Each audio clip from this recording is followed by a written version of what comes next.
Is it high fashion or simply a horrible idea? That is the debate tonight over Toronto's newest fashion label called Homeless Toronto. They're turning heads not on the catwalk, but across the entire city. To be completely honest, if we didn't call it Homeless Toronto, we wouldn't even be having this conversation right now. Part of the thing is we want people to think about it. We want to spread awareness. We want people to talk about it.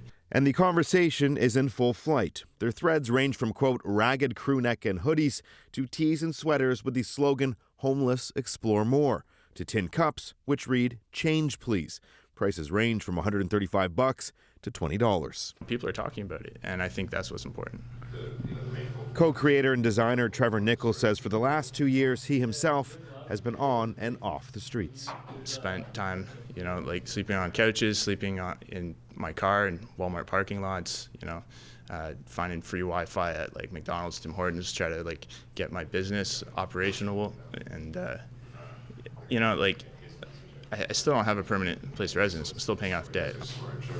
While struggling to make his own ends meet, Nichols says the company's directive is to give to our city's most vulnerable. He says 40% from every sale will go to help the homeless, with the first donation going to Eva's Place, which helps homeless youth in the city. Their company just started 2 weeks ago. So far, they've only had 2 sales, though they've already handed out care packages with essentials, as well as 4 of these Change Please sweaters for the homeless. How was that sweater received when you were handing it out to people that were on the streets?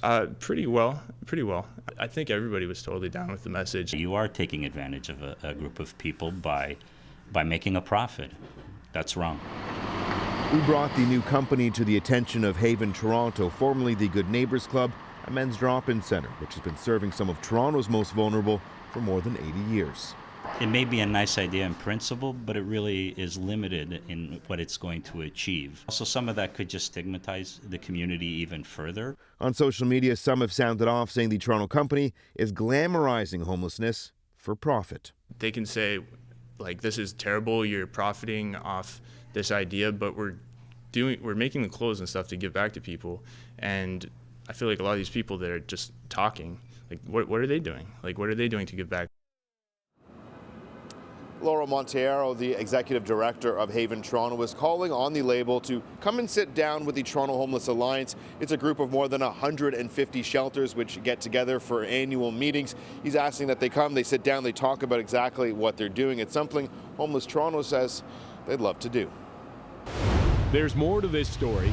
Is controversy a good marketing tactic? When you got millions of brands out there, attention's the oxygen of marketing. A brand expert reveals the lines that should never be crossed. Millennials want to buy beyond immediate gratification. They want to buy from people that have a purpose, not just trying to make profit.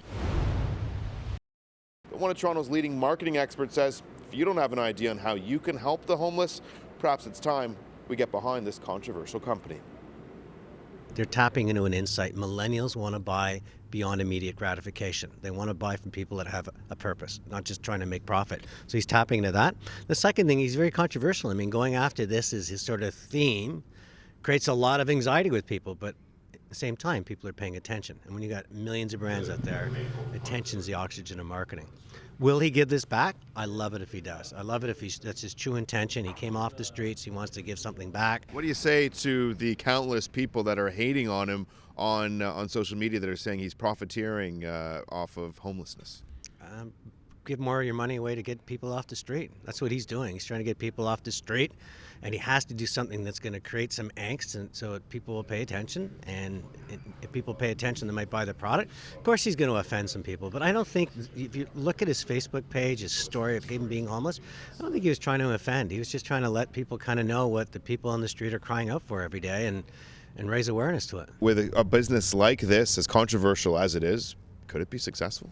I think it could be successful. He's got great design. He's got a great edge to it. If it catches on, it sort of becomes this cult item. The problem with that is, if we all know, is they take off like a rocket ship, and you bask in this, and bathe in success for a while, and then they sort of disappear. And that's what happens when you have a hot brand. But for now, again, celebrate. I'm going to go and buy one of his shirts because I'm celebrating entrepreneurship. The fact this guy was homeless and now is trying to get off the street and try to pull some other people. And I think he deserves their support versus just simply attacking because people are offended that he's used homelessness as his brand.